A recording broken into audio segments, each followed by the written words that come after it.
People want to know the exact moment or the circumstances of my turning point. Is there a bottom with BPD? Does something happen that changes everything? This will sound bizarre, but yes, I figured out what it did. Rage. Ultimately, rage, not hope, hurls me into recovery when I finally understand that it's not simply my illness, but incompetence and avoidance from the medical health system that has created my incurable and hopeless condition. And if there's one thing that motivates me, it's justified, self-righteous anger. The tipping point comes when I request my medical records from the hospital, both from my current stays and from back when I was 17, so I can discuss them at my upcoming intake interview for the new therapist and DBT program.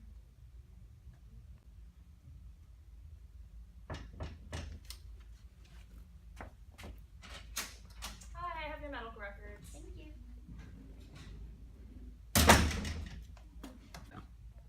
It only takes a week for the manila envelope to arrive from the hospital, filled with a small stack of intake and discharge summaries. The current records don't surprise me. I practically could have written them myself. It's the one from 14 years ago that turns the tide, that makes me decide I am not going to let this illness or the negligence of others destroy me.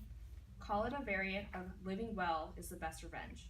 When I read the discharge summary from so many years ago, it plainly states that my Axis II diagnosis was borderline personality disorder, meaning that for years and years, doctors knew and kept it a secret. The room goes white when I read the words. Why didn't they tell me? How could my psychiatrist allow me to leave a mental hospital without knowing the illness that would destroy me? I call my mother up.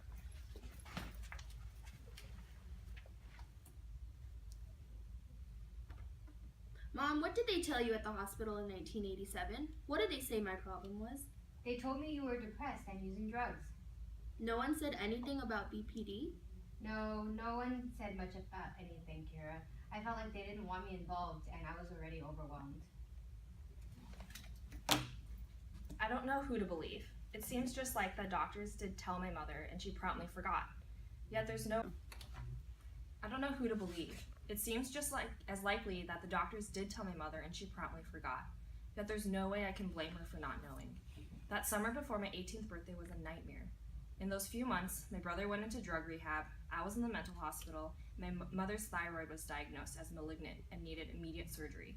But I can blame the doctors, the hospital, and the therapist, even if their intentions might have been to protect me from the stigma of BPD. This could be considered black and white thinking, but given this treatment I received for my BPD, this much is clear. The whole system is fucked. I've had the diagnosis for almost half my life and no one told me. Even after getting the diagnosis in this past year, not one professional has given me information about it outside of Dr. B's original 15-minute discussion of my symptoms. Even my meeting with the famous BPD doctor didn't touch on the subject.